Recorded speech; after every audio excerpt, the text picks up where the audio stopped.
pra mim. Eu ouvirei da sua boca, te abençoarei. Uma nova história.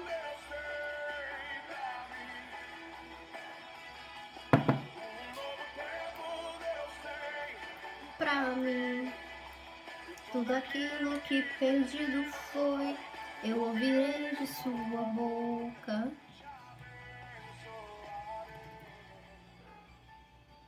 Aleluias. Uma nova história. Deus sempre está disposto a escrever em nossa vida. Sempre uma nova história, amados. E aí, tá disposto a viver uma nova história? Eu sei que muitas vezes a gente quer algo instantâneo, né? Tipo assim, Deus, faz aí uma nova história. E Deus opera milagres, Deus opera maravilhas, Deus cura de uma maneira miraculosa, Deus traz e manifesta a provisão miraculosa. Deus faz tudo isso porque isso está na Bíblia. É bíblico acreditar no sobrenatural. Mas é importante a gente pensar, amados, que ninguém vive de milagres, entende? Assim, né? Viver de um milagre. O milagre, ele se manifesta, às vezes com um propósito, às vezes, né? De uma maneira que representa uma resposta naquele momento. Mas a verdade é que os maiores milagres, as coisas mais sobrenaturais vai acontecer na nossa vida, no nosso dia a dia, nas nossas decisões, no nosso posicionamento de viver uma vida com Cristo e em Cristo. É todo dia que você renuncia um pecado, é todo dia que você renuncia os frutos da carne, é todo dia que você decide viver de uma maneira exclusiva para Ele. É todos os dias que você decide dizer sim para o Espírito Santo e permite que o Espírito Santo vai limpando o seu interior, limpando o seu ser. É todos os dias que você coloca sua vida nas mãos de Deus e opta, decide, escolhe viver de uma maneira dependente dele. É ali que o sobrenatural vai se manifestar. A gente encontra na Bíblia, né, uma narrativa da pescaria maravilhosa. E quando a gente, né, vê ali que Jesus dá uma ordem para que Pedro lançasse aquela rede, né, e tantos peixes viessem naquela rede, a gente entende que aquilo foi algo extraordinário, né? Muitos peixes naquela rede, algo maravilhoso, mas é engraçado que alguns estudiosos da Bíblia, né, afirmam que, né, por vários fragmentos da palavra, enfim, né, da análise que eles fazem, que foi ali que Pedro se convenceu de que Jesus era sobrenatural. De quem Jesus era e do que ele representava, porque quando ele viu aquela rede, quando ele viu aqueles peixes, quando ele viu aquele milagre, ele olhou e falou, caramba, Jesus é sobrenatural, ele é o Messias, ele é o profeta, ele é realmente esse, sabe?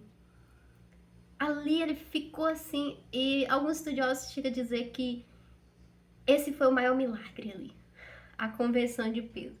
Eu não sei se realmente ele se converteu ali, mas é interessante a gente parar para pensar nisso, né? Que mesmo quando Deus está a fim de operar o milagre, operar o sobrenatural, no fundo,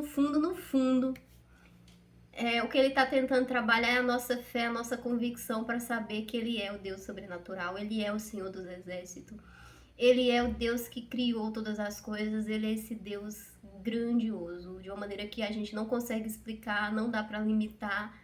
E então, por trás de um grande milagre, por trás de algo, por trás de um mover sobrenatural, sempre vai estar um convite para que a gente se conecte com esse Deus sobrenatural e viva coisas grandiosas nesse processo de transformação, de crescimento espiritual. Então, por que eu estou falando isso? Porque hoje a gente vai falar sobre restauração espiritual. Que quando a gente estava lá, né, na devocional das bem-aventuranças, eu tava ali, o Espírito Santo falou, fala sobre, né, restauração espiritual, eu anotei aqui. Então a gente vai falar sobre restauração espiritual. E restauração, como a própria, né, o próprio termo, né,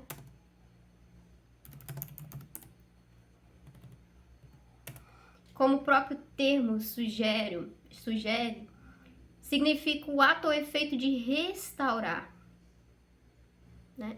Algo, né, que está ligado a reparar. E aí, amados? Então quer dizer que o reparo significa restabelecer, né? Significa fazer, como se diz aí, né? Um retrofit, né? O que é o retrofit? Fazer algo novo em cima de uma estrutura frágil, em cima de uma estrutura que talvez está se corrompendo, né? Uma estrutura que precisa ser refeita. A palavra de Deus, ela ilustra, né? Quando Deus estava tratando com o povo de Israel, ele manda o profeta ir olhar um oleiro fazendo um vaso de barro. O profeta sentou ali, né, para assistir aquela cena. E aí ele analisou, falou: Deus, eu não tô entendendo nada. O Senhor pediu para mim vir aqui assistir um cara fazer um vaso ou um jarro de barro. E eu já vi ele várias vezes, né, fazendo, depois ele ia lá e quebrava e refazia de novo, e depois quando ele, né, o profeta pensava, agora ficou bom, né? Aí não, o oleiro ia lá e, né, desmanchava aquilo que tinha sido feito e refazia de novo, e, né, ele ficou intrigado, no mínimo intrigado com aquela circunstância, que perguntou para Deus, o que é isso, Deus? O que o Senhor está tentando me falar? Que o Senhor me mostra esse homem fazendo e refazendo esse vaso de barro, nesse processo quase que incansável, né, de estar refazendo, e quando não tá bom, o Senhor vai lá e quebra. E isso fala sobre a nossa condição espiritual que precisa ser restaurada. É algo que é um processo. E eu acho interessante a gente pensar que quando o vaso é de barro, tem jeito para ele, né? Quando a sua natureza espiritual, ela é uma natureza vulnerável ao trabalhar de Cristo, quando você está na dependência e você se submete ao Senhor, tem jeito. Talvez você deu lugar, né, aos frutos da carne e se corrompeu espiritualmente. E talvez você está me assistindo agora e tá, Dani, eu não sei se tem como fazer algo novo, eu não sei se dá para restaurar minha condição espiritual, né? Gálatas, capítulo 5, versículo 19 e 21 diz, né? Olha só, Paulo descreve, né? É muito pesado, né, os frutos da carne, né? Porque quando você se entrega aos frutos da carne, literalmente você corrompe a sua natureza espiritual, você apaga totalmente a sua luz, né? Como Jesus mesmo fala, sois a luz do mundo, né? O sal da terra, né? O que tempera, o que dá gosto, o que aponta, né, muitas vezes a direção, é o livro que muitas pessoas vão ler, é a sua própria vida, e através da sua própria vida elas vão, né, conhecer a Cristo, porque você, sendo imitador de Cristo, você acaba revelando Cristo. Mas olha só, Paulo descreve os frutos da carne: imoralidade sexual, impureza, libertinagem, idolatria, feitiçaria, ódio, discórdia, ciúme, ira, egoísmo, facções, inveja, disenções, embriaguez, orgia e outros, e outros, e outros. E o que acontece, amados? Quando a gente fala de restauração espiritual, esses são os frutos, e não se limita a esses, né? São vários outros que aponta para uma vida entregue ao pecado. E como a gente viu na devocional das bem-aventuranças, o pecado, é esse estado onde a sua relação com Deus ela entra em falência, né? E aí quando uma empresa entra em falência, ela precisa às vezes passar por um processo de recuperação judicial. Ela precisa passar por um processo de recuperação que se torna complexo em alguns casos, não sobrevive, literalmente, né? Entra em falência, acaba da pior maneira possível, né? E aí, quando a gente pensa em restauração espiritual, a gente pensa sobre restaurar essa condição que foi degradada espiritualmente. E aí fala, tem jeito? Tem. Se você for um vaso de barro, tem jeito. Se você for esse vaso nas mãos do oleiro, claro que tem jeito. Claro que tem jeito. Ele está a fim de fazer de novo. Ele está a fim de restaurar, de refazer. Só não tem jeito se você for um copo de vidro ou de cristal, né? Porque aí. Mas se você for o vaso de barro, né? Esse jarro de barro na mão do oleiro, tem como, né? Tem como restaurar. Mas como que restaura, Dani? Como que restaura? Restaura primeiro entendendo que essa condição espiritual, ela é uma consequência de viver uma vida afastada da presença do Espírito Santo. Então, as trevas e a luz, elas não convivem juntas. A própria ciência, né, explica que as trevas é a ausência de luz. Então, quando você abre, né, espaço para as trevas, a palavra chega a dizer grandes trevas sobrevirá. E quando você abre espaço para a luz, todos os seus olhos, o seu corpo acaba sendo uma candeia, né? Porque grande luz também se fará. Então fala sobre essa presença do Espírito Santo que, né, traz luz e sobre esse afastamento que traz treva. E como que eu restauro? A restauração, ela se dá por esse processo de, né, aproximar do Espírito Santo, de buscar a presença do Espírito Santo. E aí quando o Espírito Santo ele chega, ele começa a trabalhar, a reconstruir. E aí nesse processo de reconstrução, ele vai ter que quebrar, ele vai ter que moer, ele vai ter que amassar, apertar, espremer. Ele vai ter que, entendeu? Trabalhar nessa matéria bruta e tirar, esvaziar o seu ser inteiramente e fazer tudo de novo. O Espírito Santo vai literalmente te dar uma página em branco. Não peguei uma folha aqui, né? Eu gosto de usar para ilustrar. Mas ele não vai te dar algo amassado, ele vai te dar uma folha em branco. Ele vai ditar um novo recomeço. E às vezes quando você, né, passar por esse processo, você vai olhar em volta, né, até que, né, algo expressivo aconteça. E você vai ter que viver com a consequência dessa vida antes da restauração. Mas você vai ter que viver também com a certeza de que quando você se abre para viver algo novo, desse ponto em diante, a folha está em branco para que você faça novas escolhas. Para que você tenha atitudes diferentes. E para que você seja esse indivíduo totalmente dependente do Espírito Santo.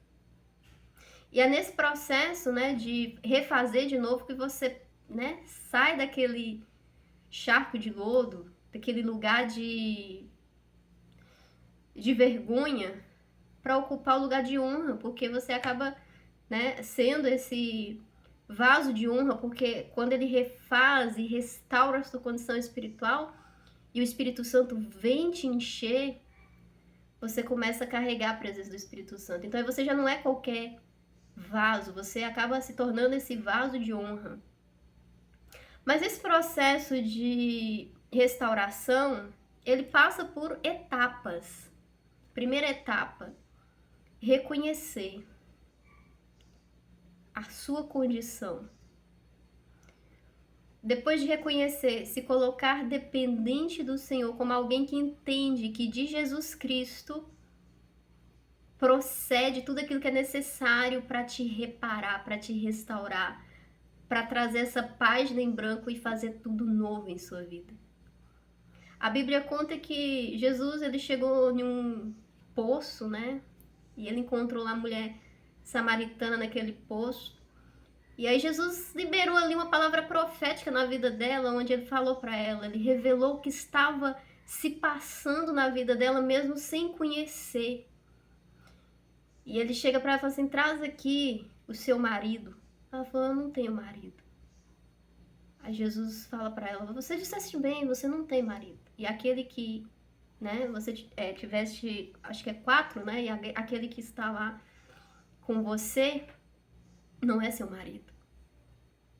Então, veja, ele mexe no ponto. E aquela mulher, ela fica assustada com aquela, né, porque ela tenta desconversar, ela tenta dizer, não é possível isso. Eu nem conheço. Como que ele sabe disso? O que esse contexto diz? Que quando Jesus chega na nossa vida, ele vai expor essas obras da carne. Ele vai expor o pecado. Ele vai expor tudo aquilo que está desalinhado. Vai ser necessário consertar. Vai ser necessário reparar. É muito comum, muitas pessoas, né, que fazem esse conserto com Cristo. Isso é bem engraçado, né? E até curioso, né? Comentar a respeito disso. Mas quando a pessoa, ela, sei lá, ela deixa a vida de pecado, a vida de corrupção, a vida de, né, desalinhada, né? Que ela vivia antes de conhecer a Cristo, ela chega para a presença de Cristo e Cristo começa a moer ela. E às vezes a pessoa chega e fala assim, poxa, mas antes eu tava lá no pecado e eu não tinha dificuldade financeira, agora tá tudo difícil, os negócios tá difícil, a vida tá difícil, tá tudo muito difícil. Mas é isso. Porque quando você se alinha espiritualmente, quando a gente está falando nesse processo de restauração, você começa a fazer o caminho inverso. Um caminho onde você vai construir uma vida em cima de fundamentos. Em cima de uma rocha, como a palavra sugere, não em cima de uma areia movediça. E aí, junto desse processo, desse trabalhar, a gente pode dizer que 70% vai vir do seu posicionamento, da sua perseverança diante das dificuldades. E ainda 30%, né, se a gente pode, digamos, ilustrar de uma maneira matemática, você ainda vai ter que lidar com a oposição espiritual. Né? E essa oposição espiritual fala desse momento onde você vai ser testado, onde você vai ser muitas vezes abatido, confrontado. Em alguns casos, né, você vai ter que voltar, né, naquele cenário de desolação espiritual e consertar algumas coisas que ficaram da sua história. Vai ser necessário confessar, expor aquilo que te prende, você falar sobre aquilo que te traz culpa, né? Que é a questão né, de confessar, de falar a respeito, de lançar luz sobre aquilo que é treva. E aí, amados, nesse processo todo, o Espírito vai trabalhando para trazer a restauração. Quando a gente fala desse processo de restauração, a gente tem 2 pontos. O ponto onde você experimenta, né, esse novo nascimento, ser cheio, você é uma pessoa de Deus, aí você foi lá, caiu no pecado, e aí você tem que ser restaurado novamente, espiritualmente, receber perdão. Então, assim, é um quadro.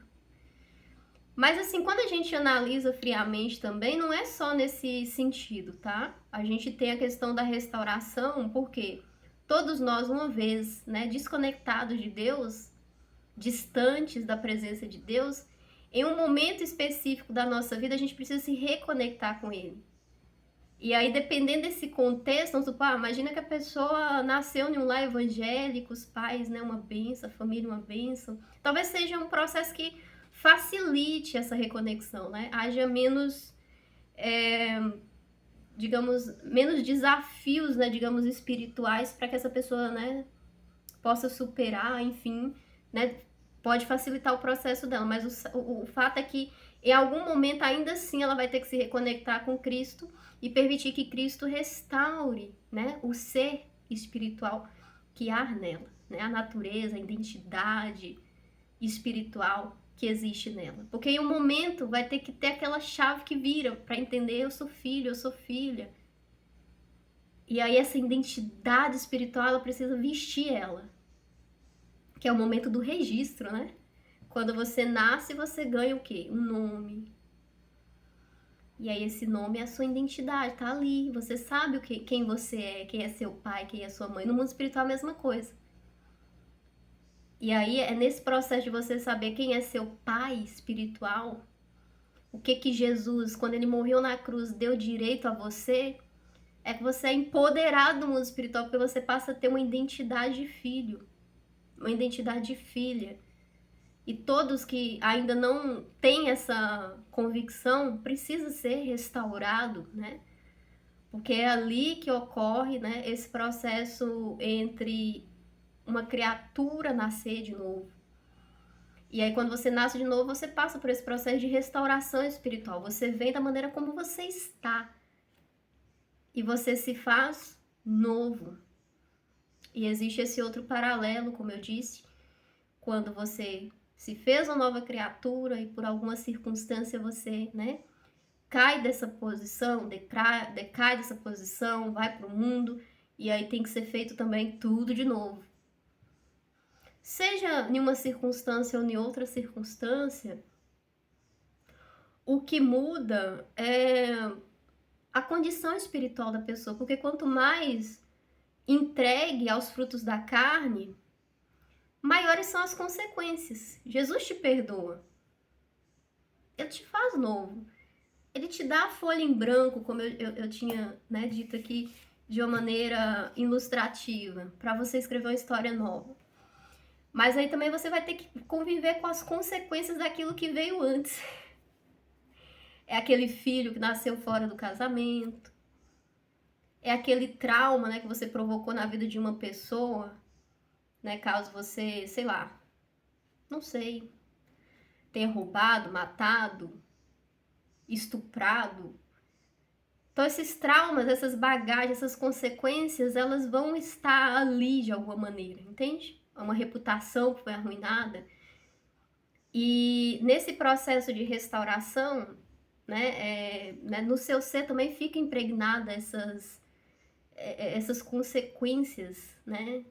Essas bagagens, essas cargas. Muitas vezes a pessoa ela fica até presa, né, nos cativeiros espirituais, como a gente chama, né, quando ela passou por uma relação traumática com o pai, com mãe, ou fruto de alguma consequência, né, que ela viveu ali na infância, na adolescência, ou em algum estágio da vida adulta. Então, nesse processo de restauração espiritual, da nossa identidade espiritual, o Espírito Santo ele vai tratando, né, o nosso ser, porque assim, uma coisa é você ser salvo. Quem crê e for batizado é salvo. Agora, o processo de restauração dessa identidade espiritual, o processo de libertação, de cura, né, requer ali, muitas vezes, o trabalhar de Deus através da vida, né, dos seus ministros, das pessoas que ele levanta com esse dom mesmo, né, de libertação principalmente, e de cura mesmo, né? Porque existe a cura interior, que é o Espírito Santo que está trabalhando, mas, né, existe também a facilitação, né, por meio desse líder espiritual, por meio dessa pessoa capacitada para ministrar esses procedimentos, agindo ali como um facilitador, né, nesse processo.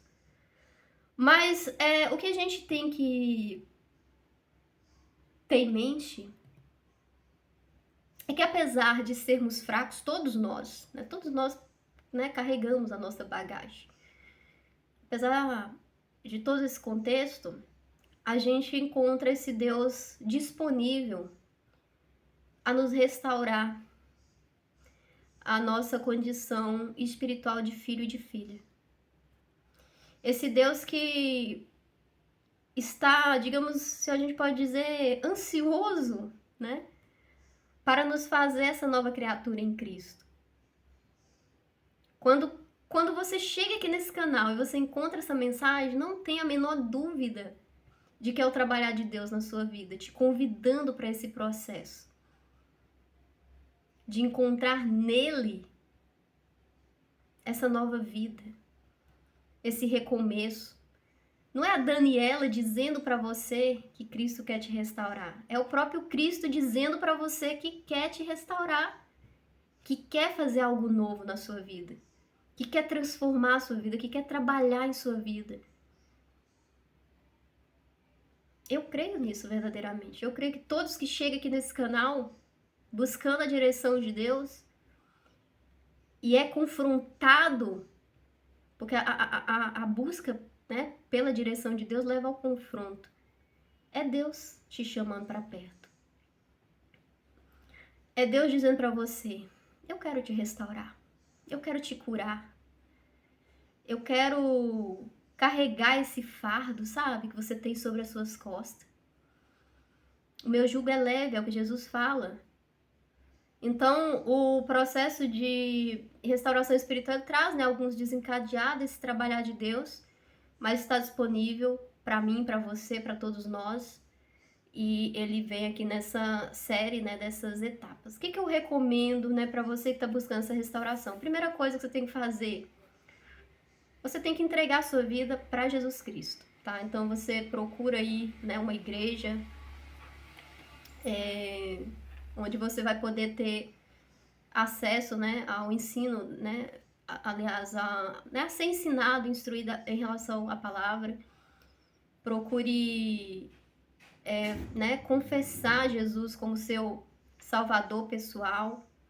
Eu recomendo que você procure uma igreja que tenha aí o ministério de libertação, né, ativo, para que nesse processo também você possa passar, né, pelas etapas de libertação, um ministério que tem essa visão, né, da restauração como sendo necessário esse tratamento, esse acompanhamento espiritual. E ali vocês vão ter, né, protocolos, né, de uma maneira padrão, né, toda igreja que tem ministério de libertação vai rodar com vocês esses procedimentos, né, visando essa completude. E no mais se coloque, né, vulnerável na presença, né, buscando a presença de Deus e permitindo que o Espírito Santo trabalhe de uma maneira constante em sua vida. Mas uma vez que você é esse vaso de barro, esteja certo de que há solução, há restauração. Não importa a sua condição, Cristo está a fim de fazer coisas novas na sua vida e operar de uma maneira grandiosa e sobrenatural na sua vida e através da sua vida. Amém, amados? Então, era isso que eu queria falar sobre a restauração espiritual. Se você já é cristão e você sente, né, essa necessidade de, né, passar por esse processo de restauração, aqui embaixo, né, tem um link que te conecta aí com o mapeamento espiritual, né, que é um caminho que você vai poder, né, a gente traz um diagnóstico completo, né, em relação a várias áreas da sua vida que possa estar, digamos, né, passando por algum conflito espiritual que esteja te bloqueando, em algum aspecto, seja espiritual, seja familiar, saúde. É o diagnóstico completo, ali você vai encontrar mais informação caso você tenha esse interesse. E caso você já tenha a sua igreja, eu recomendo que você procure, né, a liderança, pessoas que ministrem esses procedimentos de libertação e que você se coloque aí nessa rota de buscar por esse processo de libertação, de cura interior e se permitir que o Espírito Santo esteja trabalhando aí na sua vida. Queridos, eu quero ainda deixar para vocês aqui o convite para que vocês se inscrevam no canal, se esse conteúdo faz sentido para vocês, se isso tem agregado.